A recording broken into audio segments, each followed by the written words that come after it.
Bismillahirrahmanirrahim. Assalamualaikum warahmatullahi wabarakatuh. Ibu dan akhwat yang dimuliakan Allah Subhanahu wa taala.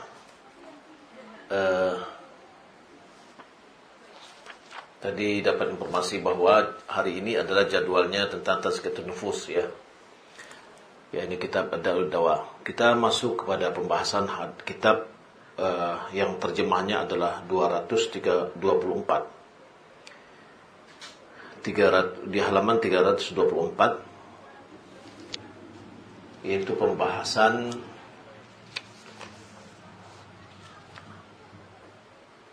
adalah kerusakan yang timbul akibat pembunuhan dan dosa pelakunya.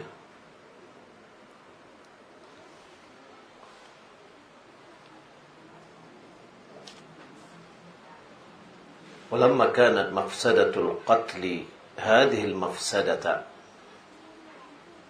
mengingat kerusakan yang timbul akibat pembunuhan amat besar, yakni pelaksanaan atau kriminal pembunuhan itu dampaknya sangat besar sekali.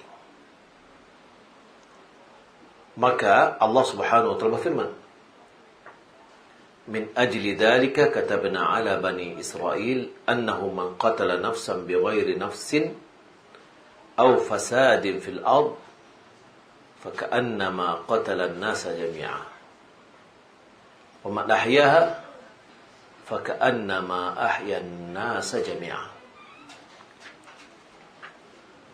Kata Allah, oleh karena itu kami tetapkan suatu hukum bagi Bani Israel,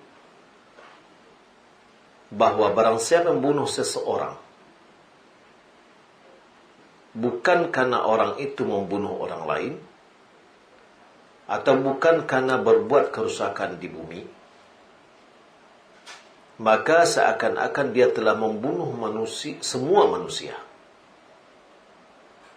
Barang siapa yang memelihara kehidupan seorang manusia, maka seakan-akan dia telah memelihara kehidupan semua manusia.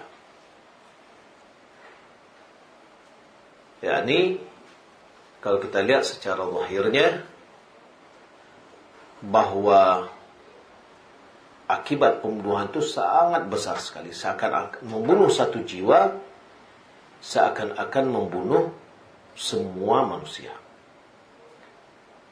Sebaliknya, siapa yang menghidupkan, yang memelihara kehidupan seorang manusia, seakan-akan dia telah memelihara kehidupan semua manusia.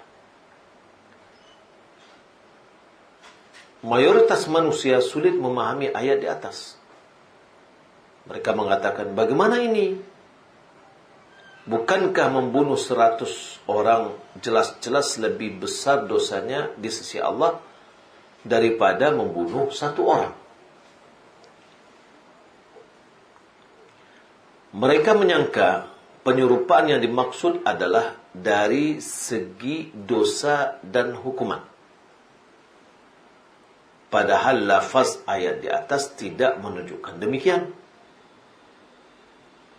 Ya, menyerupakan suatu dengan sesuatu yang lain tidak mengharuskan kita mengambil seluruh hukum-hukumnya. Jadi ada orang memahami, kok hanya satu jiwa, kok sama dengan membunuh banyak orang. Pasti berbeda loh ketika kita membunuh, atau ada yang terjadi pembunuh satu orang dengan terjadi pembunuh 100 orang, tentu dosanya lebih besar 100 ketimbang 1. Ya, ini yang dimaksudkan oleh secara umum dari manusia. Akan tetapi di dalam Al-Quran, ya, bahwasanya di sini ditunjukkan oleh Allah Subhanahu wa taala bahwa menyerupakan sesuatu tidaklah memungkinkan penyerupaannya seluruh yang terkait dengan hukumnya.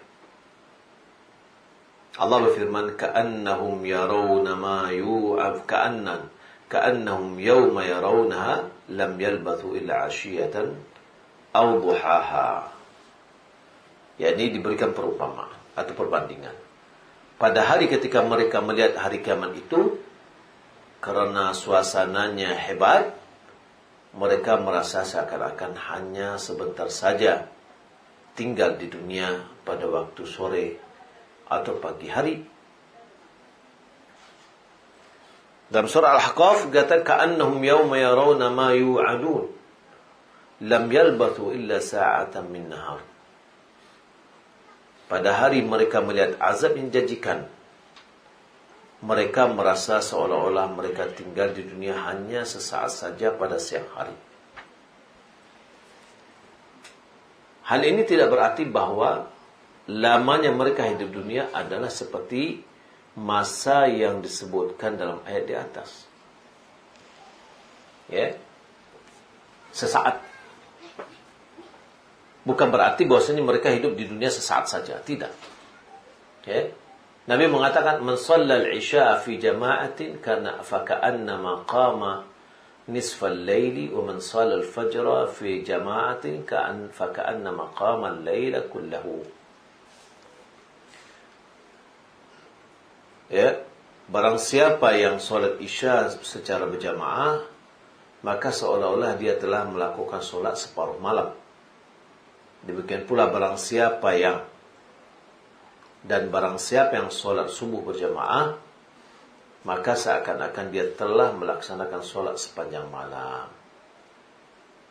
Maksudnya, jika solat subuh secara berjamaah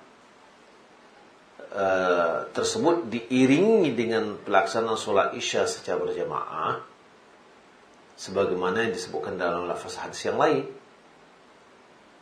Ya, maksudnya bagaimana? Bahwa orang yang mendapatkan ibadah seakan-akan dia ibadah semalam suntuk, bukannya dia solat subuh berjamaah saja, tetapi solat subuh berjamaah plus solat isyanya juga berjamaah. Ya, maka di situ ada kemiripan. Apa kemiripan masa? Isya dia berjamaah, maghrib subuh dia berjamaah. Tapi kebersamaan ini tidak akan sama hukum secara menyeluruh. Ya. Jika solat subuh secara untuk lebih jelasnya perhatikan juga sabda Nabi SAW. Man shama ramadhana wa atbahu bi sittin min Syawal fa ka'annama shama ad-dahra. Pada siapa berpuasa bulan Ramadan lalu mengiringinya puasa 6 hari pada bulan Syawal, maka seolah-olah dia telah berpuasa selama setahun penuh. Man qara'a qul huwallahu ahad fa ka'annama qara'a thulutsal Qur'an. Siapa membaca qul huwallahu ahad, seakan-akan dia sudah membaca sepertiga Al-Qur'an. Ini seakan-akan seperti. Nah, ini yang dibahasnya di sini nih. Telah diketahui bahwa pahala yang diterima oleh pelaku perbuatan di atas jelas-jelas tidak sama dengan pahala yang diterima oleh pelaku perbuatan yang diserupakan dengan perbuatan tersebut. Jika pahala yang diterima oleh keduanya sama saja, maka solat malam bagi orang yang telah mengerjakan solat isya dan solat subuh secara berjamaah tidak akan ada gunanya selain menyebabkan keletihan belaka. Hal ini jelas tidak benar. Jadi maksudnya di sini gini. Siapa yang membunuh satu jiwa, seakan-akan dia membunuh semua manusia. Siapa yang memelihara kehidupan seorang manusia, seakan-akan dia menghidupkan semua manusia. Ya, bukan berarti ini sama dari segala tidak verbal, tidak sama dari segala sisi. Tapi ada sisi tertentunya. Contoh tadi, orang yang sholat subuh orang yang sholat subuh berjamaah dan orang yang sholat isya berjamaah disamakan oleh Nabi seakan-akan dia sholat semalam suntuk.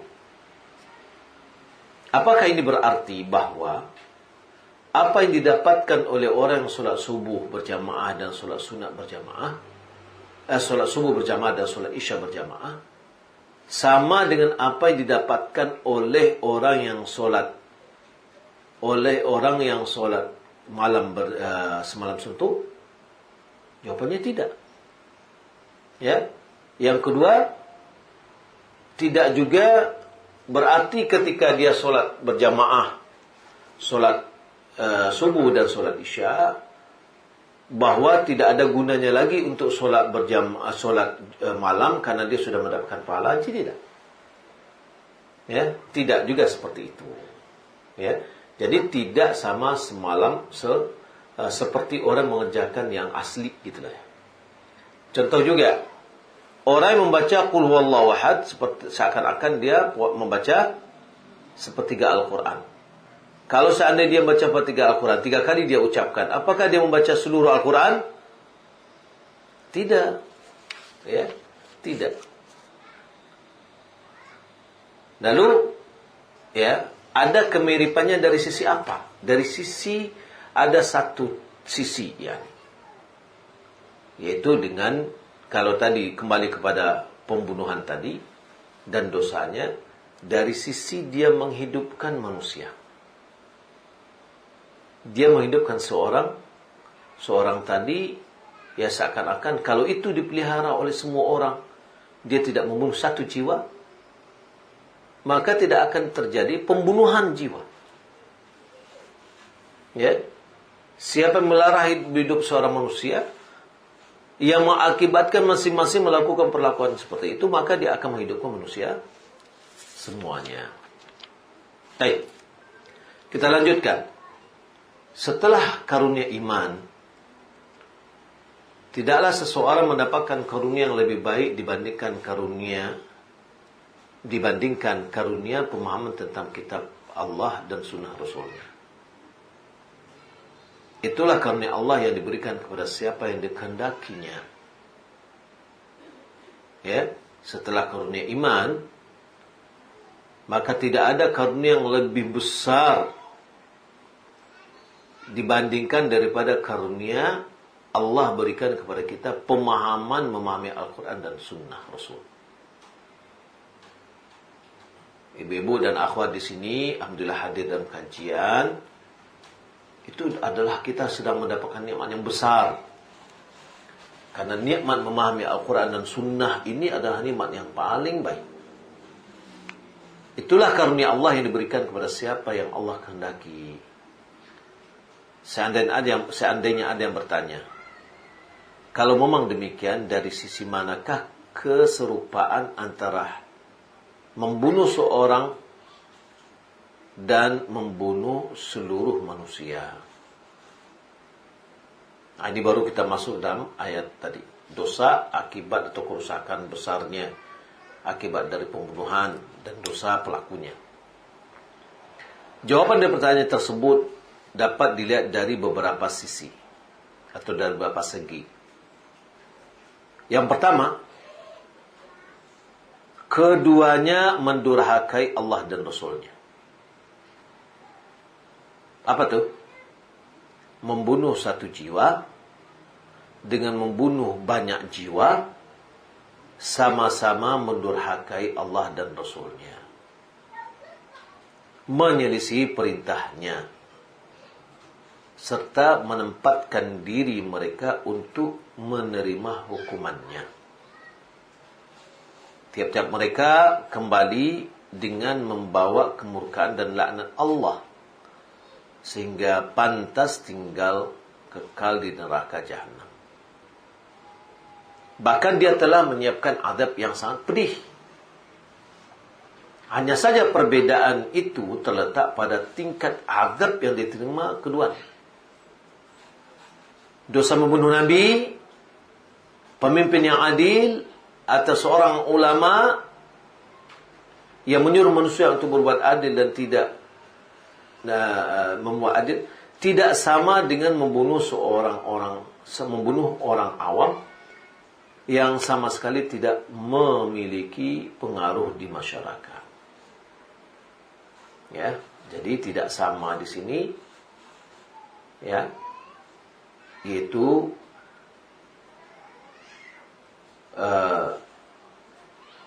dalam mendurhakai Allah dan Rasul. Ya. Yang kedua, keduanya sama-sama layak untuk dibunuh, yaitu mendapatkan hukuman qisas. Membunuh satu orang atau dua orang atau lebih sama.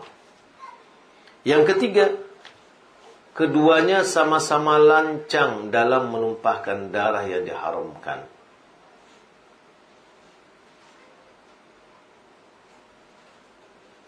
Sungguh orang yang membunuh satu jiwa yang seharusnya tidak dibunuh hanya dikarenakan kerusakan yang ditimbulkan korban di muka bumi, atau karena korban tadi mengambil harta miliknya, maka dia sudah dianggap berbuat lancang dan menyelisih nilai atau norma kemanusiaan, yaitu dengan membunuh setiap orang yang dapat dibunuhnya. Ya, artinya sekali lagi yang ketiga apa? Antara membunuh satu orang dengan 10 orang, yaitu sama-sama lancang dalam menumpahkan darah yang diharamkan. Ya, sama-sama lancang. Yang keempat, orang yang membunuh satu jiwa dijuluki sebagai pembunuh, atau orang fasik, atau orang zalim, atau pendurhaka. Begitu juga bagi orang yang membunuh seluruh manusia. Membunuh satu orang, pembunuh 10 orang, pembunuh 100 orang, pembunuh semua manusia, maka dia adalah pembunuh. Orang yang fasik, orang yang zalim, orang yang asi, sama-sama. Yang kelima, Allah mengibaratkan kecintaan, kasih sayang dan hubungan orang-orang mukmin seperti satu jasad. Jika salah satu anggota tubuh mengeluh karena sakit, maka seluruh tubuh juga merasakannya berupa demam atau tidak dapat tidur. Maka atas dasar itu,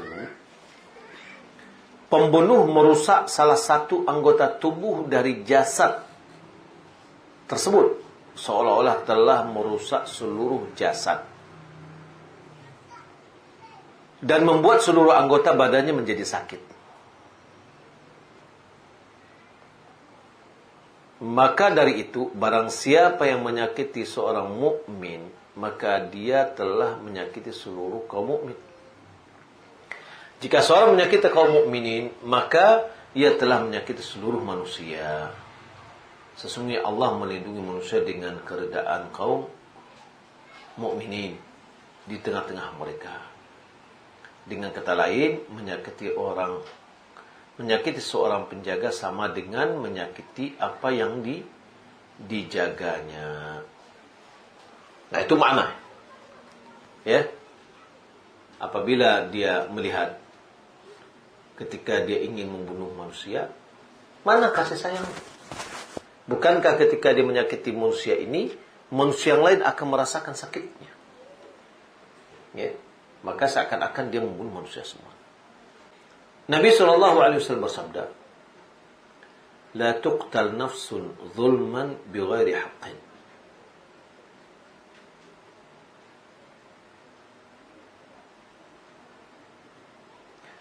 Ya. La taqtul nafsun zulman bighairi haqqin illa kana ala ibni Adam al-awwal kiflun min damiha li'annahu awwal man sanna al-qatla. Tidaklah satu nyawa dibunuh secara zalim tanpa alasan yang benar, melainkan ada anak Adam yang pertama juga mendapatkan bagian dosa dari dosa tersebut, Karena dialah yang pertama kali mencontohkan pembunuhan. Ya. Maksudnya apa nih? Anak Adam yang mana nih? Qabil, ya. Tidak ada satu jiwa yang terbunuh secara zalim di permukaan bumi ini kecuali anak Adam yang bunuh saudaranya tadi, pembunuh pertama di dunia, ya. Kecuali, ya, la tuqtalu nafsun zulma bighairi haqqin. Janganlah kamu membunuh satu jiwa dengan kezaliman tanpa hak. Illa la tuqtalu nafsun zulman bighairi haqqin. Tidak ada satu jiwa pun, satu nyawa yang dibunuh secara zalim tanpa ada alasan yang benar. Illa kana 'ala ibni Adam al-awwal kiflun min damiha li'annahu awwal man sanna al-qatla. Ya. Tidaklah terjadi itu pembunuhan setelahnya kecuali anak Adam yang pertama yang bunuh itu dia mendapatkan bagian dosa dari darah tersebut karena dia telah pertama kali mencontohkan pembunuhan. Jadi setiap orang melakukan pembunuhan di permukaan bumi ini, Qabil akan mendapatkan dosanya. Taib. Tidak terdapat ancaman di atas untuk orang yang pertama kali berzina, mencuri atau minum khamar. Sementara itu, orang yang berbuat syirik pertama kali lebih berhak mendapatkan ancaman tersebut daripada pelaku pembunuh pertama kali, karena dia adalah orang yang pertama kali mencontohkan syirik. Ya. Oleh sebab itu Nabi sallallahu alaihi wasallam melihat Amr bin Luhai Al-Khuzai diazab dengan azab yang paling pedih di neraka. Karena dia telah orang yang pertama kali mengubah agama Ibrahim. Ya. Nah, ini menunjukkan kepada kita ada kehati-hatian. Ketika kita ingin menyebarkan sunnah, dilaksanakan sunnah oleh manusia, kita akan mendapatkan pahala. Nabi semakin mencintai kita. Tapi kalau kita melakukan sebuah perbuatan, ya, yang itu adalah bentuk maksiat, lalu diikuti oleh orang setelah kita, maka dosanya juga kita tetap menanggungnya. Karena kita adalah pelakunya pertama. Ya. Nabi mengatakan, Allah mengatakan, wala takunu awwal kafir. Janganlah kamu menjadi orang yang pertama kali kafir kepadanya. Maksudnya, hingga orang-orang setelah kalian mengikuti setelah, ya, orang-orang setelah kalian mengikuti kalian dan dosa kekufuran mereka pun akan menimpa kalian. Hukum yang sama juga ditunjukkan untuk orang-orang yang mencontoh sunnah yang buruk, kemudian hal tersebut diikuti yang lain. Ini ada dampak dosa pembunuhan dan pelakunya. Setiap orang melakukan dosa pembunuhan atau dosa yang lain dicontoh oleh orang lain, maka pelaku pertamanya juga akan mendapatkan bagian. Kemudian disebutkan dalam Jami' At-Tirmidzi dari Ibn Abbas, yaji'ul maqtulu bil qatil yaumil qiyamah. Orang yang terbunuh akan menggiring orang yang membunuhnya nanti pada hari kiamat. Nasiyatuhu wa ra'suhu biyadihi. Ubun-ubun dan kepala orang yang dibunuh berada di tangannya.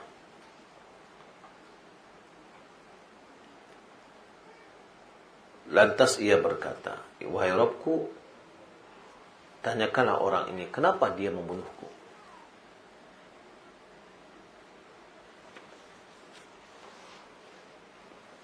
Ya.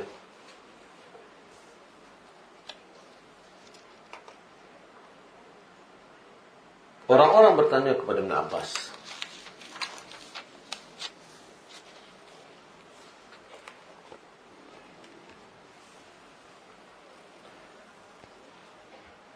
Beliau menjawab dengan membacakan ayat di bawah ini.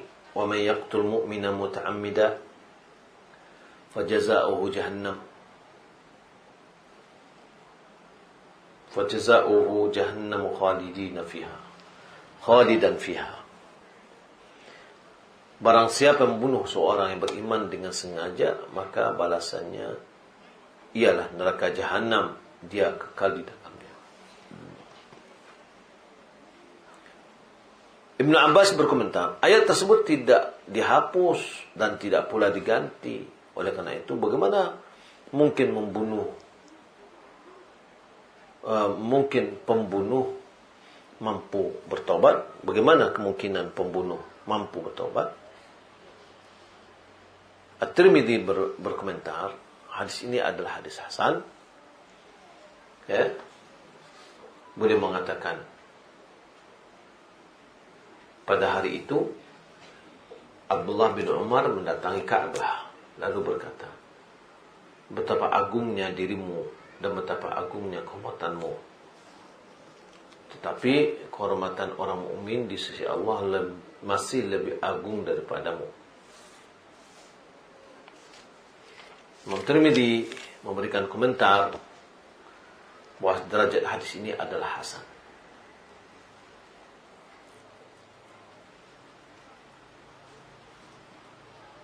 Di dalam Sahih Bukhari juga disebutkan dari Jundub, ia berkata, bagian yang pertama kali membusuk dari seorang manusia adalah perutnya. Oleh karena itu, siapa di antara kalian yang mampu untuk tidak makan selain yang baik atau halal, maka hendaklah melakukannya. Begitu juga siapa yang mampu untuk tidak terhalang antara dirinya dan surga dengan segenggam darah yang ditumpahkannya, maka hendaklah ia lakukan. Disebutkan juga dalam Sahih Bukhari dari Ibnu Umar, ia berkata bahwa Rasulullah SAW bersabda, la yazalul mu'minu fi fushatin min dinihi ma lam yusib daman harama. Orang mukmin senantiasa berada dalam kelapangan dalam agamanya selama dia tidak menumpahkan darah yang diharamkan. Imam Bukhari juga menyebutkan bahwa Ibnu Umar, ia berkata, di antara perkara yang dapat membinasakan yang tidak ada jalan keluarnya, ada seorang menambatkan dirinya sebagai penumpah darah yang diharamkan tanpa alasan yang benar. Ya. Ini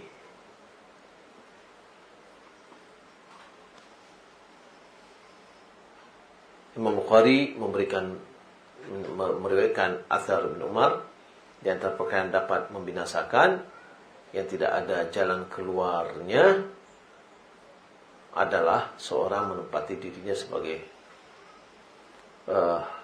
penumpah darah yang diharamkan tanpa alasan yang benar. Tapi juga disebutkan di Sahih Bukhari dan Muslim dari Abu Hurairah, ia meriwayatkannya dari Rasulullah SAW, sibabul muslim fusuqun wa qitaluhu kufrun. Mencela orang muslim itu adalah fasik, membunuhnya adalah kekafiran. Nah, ibu dan akhwat yang dimuliakan Allah Subhanahu wa taala, maka kita lihat dampak dari dosa pembunuhan itu sangat besar sekali. Ya.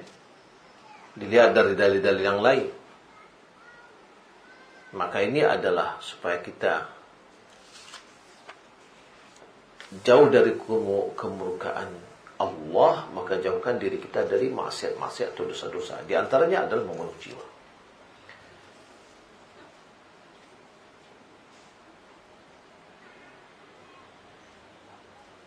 Baik. Juga dalam Sahih Bukhari disebutkan hadis Nabi, man qatala mu'ahadan lam yurih rahiyatal jannah wa inna rihaha la yujadu fi min masirati 40 ama. Janganlah kalian membunuh siapa yang membunuh orang yang berjanji, maka dia tidak akan mencium aroma surga. Sesungguhnya aroma surga itu sungguh telah layu jadu, sungguh didapatkan dari perjalanan 40 tahun sudah tercium. Ya. Tapi kalau ada yang membunuh orang yang telah mendapatkan perjanjian untuk tidak dibunuh, dan dia memegang janji itu, ya, tidak membunuhnya, maka dia akan masuk ke dalam surga. Nah, ini menunjukkan dosa besar terhadap yang membunuh.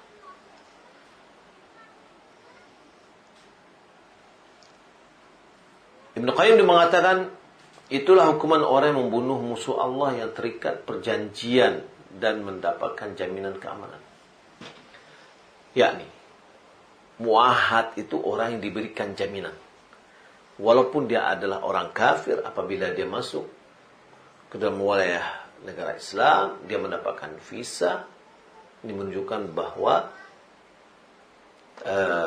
ada perjanjian antara kita dengan mereka. Maka jika kita membunuhnya, nah itu ancaman tadi, ya, dari Allah Subhanahu wa taala. Baik. Ya, lalu jika seorang wanita masuk neraka disebabkan seekor kucing yang digurungnya sampai mati kelaparan dan kehausan, bagaimana lagi Rasulullah melihat wanita itu berada dalam neraka, yang mana kucing tadi mencakari wajah dan dadanya. Maka bagaimana lagi dengan hukuman orang yang mengurangi seorang mukmin sampai meninggal dunia, padahal ia tidak bersalah. Maka di dalam sebagian dari sunan dari Nabi sallallahu alaihi wasallam mengatakan, la zawalul dunya ahwanu 'inda Allah min qatli mu'min bighairi haqqin.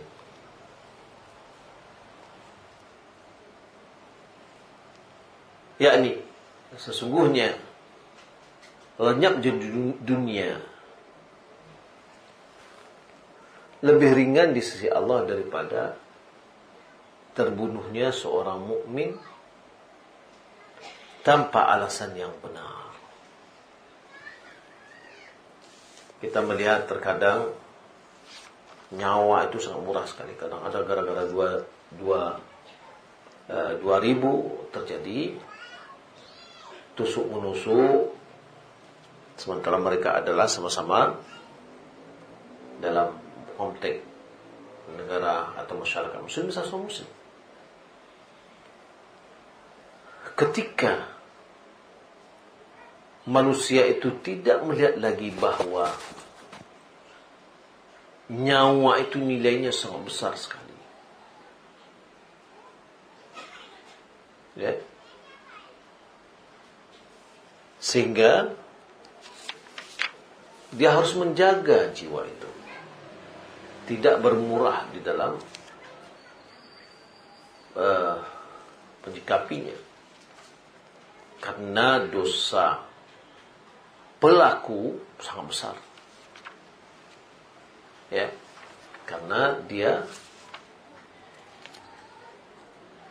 mendapatkan balasan yang setimpal dari dosanya.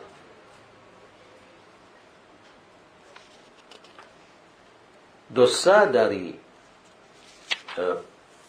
pembunuhan sudah kita tahu, dosa bagi pelaku juga sudah kita tahu. Orang yang kafir yang masuk ke dalam negeri Islam, ya, kalau seandainya